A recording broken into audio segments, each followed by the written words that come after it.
Hi, I'm Art Caplan. I'm at the Division of Medical Ethics at the NYU School of Medicine. I heard about a case recently of a young man, I believe he was 17, who went to his doctor and said, "My parents don't approve of the HPV vaccine, the vaccine that prevents the human papilloma virus from causing cervical cancer, oral cancers, anal cancers, and genital warts." He said they're just anti-vaccine and they don't want me to get this vaccine.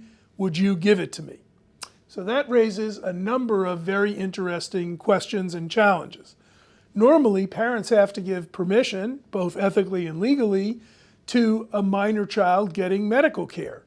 Now, it's not a rock solid line because there are some exceptions. For example, a woman who's pregnant and about to have a baby does not need to go to her parents if she's 16 or 17 to get medical care or to seek out an abortion.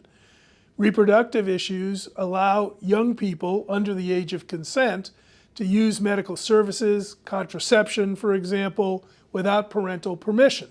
So we've carved out a special area, and it makes some sense, where teenagers could get medical care, medical treatment without their permission of their parents, and they swirl around reproduction. Interestingly enough, though, so does the HPV vaccine. That is a virus that is transmitted sexually. Boys can be carriers. They can also get oral and anal cancers.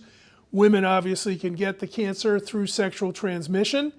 And so the question is perhaps better addressed about should you give the teenager the vaccine by saying we ought to be considering the HPV vaccine as part of reproductive health and extending the same rights to teenagers to get that as we do to other reproductive health services.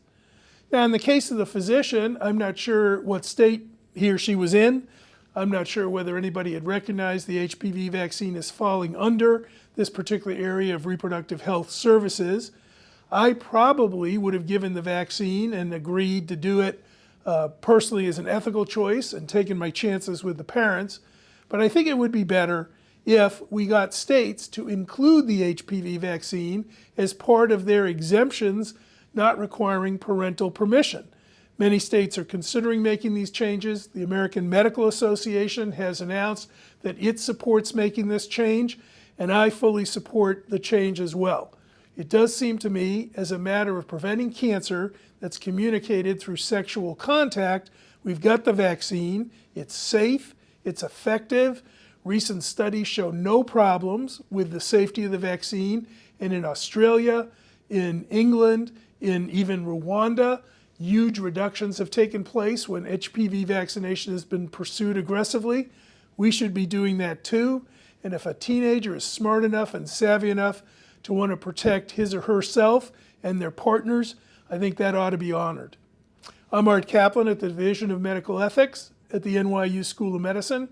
Thank you for watching.